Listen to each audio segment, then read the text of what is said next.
कुछ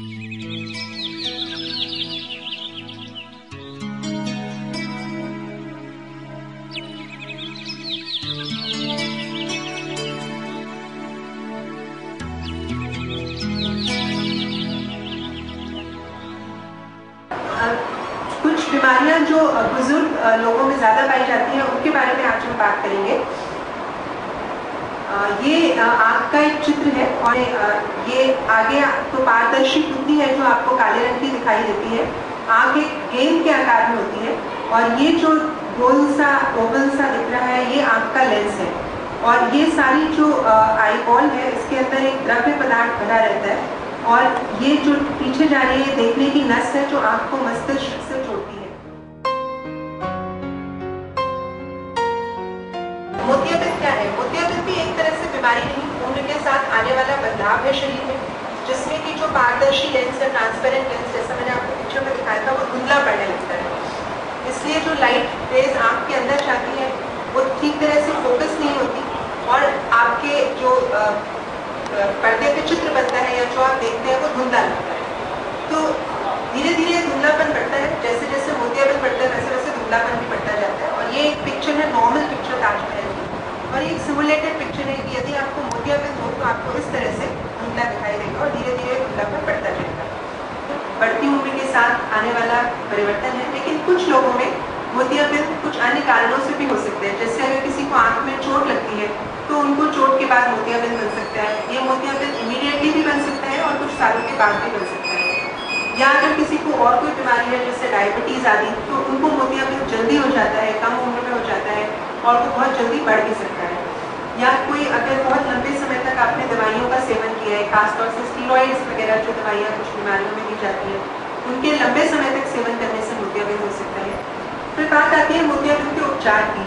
तो जो मोतियाबिंद का ऑपरेशन है उसमें टेक्नोलॉजिकली बहुत एडवांसमेंट हुआ है, ऑपरेशन का तरीका काफ़ी बदल गया, जो लेंसेज अवेलेबल है उनमें भी बहुत एडवांसमेंट हुआ है, लेकिन उसके मेडिकल ट्रीटमेंट में इतना कोई एडवांसमेंट नहीं हुआ। यानी कि आज भी जो उसका इलाज है वो ऑपरेशन के माध्यम से ही है और कोई दवाइयों से या ड्रग्स के माध्यम से मोतियाबिंद को अभी भी ठीक से नहीं हटाया जा सकता। हालांकि कई सारे लोग दवाइयाँ यूज़ करते हैं जो कि ऐसा माना जाता है कि मोतियाबिंद के प्रोग्रेशन को डिले कर सकती है। आप में से भी कई लोगों ने सिनेरेरिया जो एक दवाई आती है होम्योपैथी, वो उसको यूज़ किया होगा।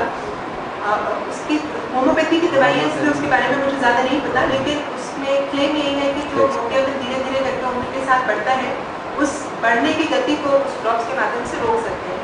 फोकल लेंसेज है, उसका मतलब है वो एक पर्टिकुलर डिस्टेंस के लिए आप फोकस करते हैं। जैसे कि आपने अगर लेंस लगवाया तो आपको दूर के लिए बिना चश्मे के दिख जाएगा, लेकिन पढ़ने के लिए या पास के लिए चश्मा लगाना पड़ेगा। या अगर आपको पास का अच्छा दिख रहा है तो आपको दूर का उतना अच्छा नहीं दिखेगा। और जो मल्टीफोकल लेंसेज है वो इस तरह के लेंसेज हैं जिनमें दूर का और पास का दोनों आपको लगभग बिना चश्मे के दिख जाते हैं। बहुत बारीक अक्षर जैसे कि अखबार में जो शेयर मार्केट वगैरह की न्यूज़ आती है उसको पढ़ने के लिए आपको फिर भी आधा पौना नंबर का चश्मा लगाना पड़ सकता है, लेकिन आप किसी भी तरह से चश्मे पे डिपेंडेंट नहीं है। आप अपना पढ़ना लिखना दूर का पास का काम 95% तक बिना चश्मे के कर सकते हैं। बेसिकली जो मोतियाबिंद है उसके आसपास एक चिल्ली होती है जैसे संतरे की, उसमें एक बारीक सा छेद करते हैं पहले और उस छेद के अंदर से इस मोतियाबिंद को निकाल के वो जो खोल बच गया उस खोल के अंदर लेंस निकालते हैं।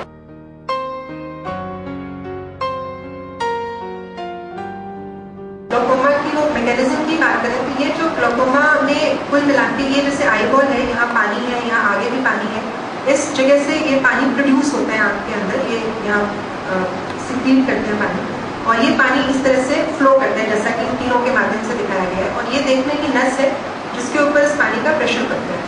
अगर ये यहाँ पे पानी का बहाव किसी भी कारण से रुक जाता है और वो प्रॉपरली आँख के बाहर, जैसे पानी आँख में बन रहा है बाहर बह रहा है, बन रहा है बाहर बह रहा है, लेकिन अगर उसका बाहर का बहाव रुक जाएगा तो पानी आँख के अंदर प्रेशर उसका बढ़ने लगता है और इस बढ़े हुए प्रेशर के कारण इस देखने की नस के ऊपर असर पड़ता है। यहाँ पे नस है और ये इस तरह से जैसे कि थोड़ा सा गड्ढा बनने लग गया जो धीरे धीरे करके गड्ढा बढ़ जाता है, इसको कपिंग बोलते हैं। ये इसी को काला पानी कहते हैं और ये या तो प्रेशर बढ़ने के कारण होते हैं या इस एरिया में जहाँ ऑप्टिक नर्व है वहाँ पे खून की सप्लाई कम होने के कारण होते हैं। तो काला पानी में जो मेन प्रॉब्लम होती है धीरे धीरे करके आपका फील्ड लॉस होता है। जैसे ये आपको एक नॉर्मल आदमी को यहाँ से लेके यहाँ कम होने लगता है, आपको सिर्फ आगे का दिखाई देता है टनल विजन में। तो जिससे कि ये आगे ये पिक्चर है, इसमें आपको पहले यहाँ का कुछ एरिया नहीं दिखेगा, फिर ये इतना सारा एरिया नहीं दिखेगा, और फिर ये धीरे धीरे करके बस इतना सा एरिया दिखेगा और बाकी नहीं दिखेगा। और ये पर्दे के पिक्चर्स हैं, ऑप्टिक नर्व जिसमें गड्ढा बनता जा रहा है।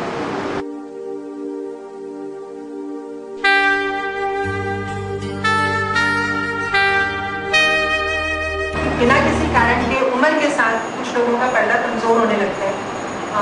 ये उम्र के साथ होने वाला परिवर्तन है, इसका कोई ऐसा कारण नहीं है कि किस कारण से इस तरह से पर्दा डैमेज होता है। अनफॉर्चुनेटली इसका कोई बहुत कारगर इलाज भी नहीं है। जो लोगों को सिम्टम्स होते हैं वो ये कि उनको जो कुछ दिख रहा है वो थोड़ा टेढ़ा मेढ़ा दिखता है, या फिर जो एक पिक्चर दिख रही है उसमें कुछ एरियाज खाली दिखते हैं जिसमें कुछ भी दिखाई नहीं देता।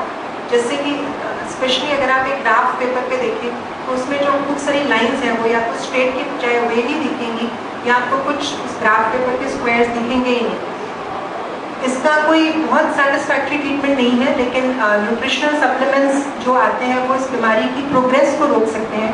अच्छा डाइट ले, नट्स, फल सब्जी वगैरह अच्छा खाएं। स्मोकिंग अगर आप करते हैं किसी भी फॉर्म में, बीड़ी, सिगरेट, तंबाकू, गुटखा, तो वो बिल्कुल नहीं करें, वो पर्दे के लिए बहुत हानिकारक होते हैं, हार्ट के लिए तो फिर होते ही हैं।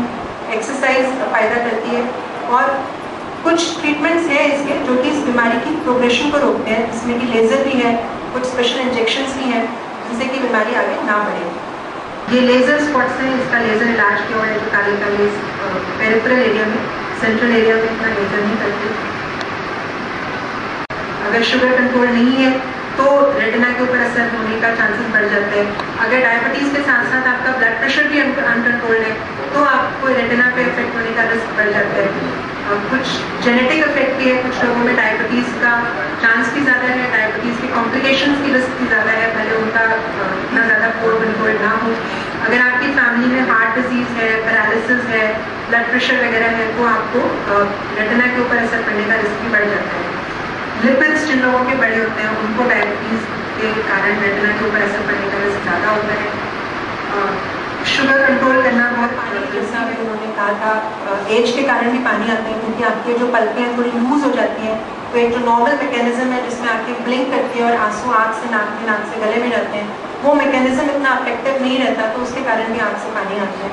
कुछ लोगों को बिना ऑपरेशन कराए भी वो जो फ्लोटर्स हैं, काले काले मच्छर, बिना कैटरेक्ट सर्जरी के भी उम्र के साथ वो काले काले मच्छर दिखाई दे सकते हैं, खासतौर से वो लोग जिनको कि चश्मे का नंबर ज़्यादा हो। और इलाज उसका वही रहता है कि आप कुछ न्यूट्रिशनल सप्लीमेंट्स लें और उनके ऊपर ज़्यादा ध्यान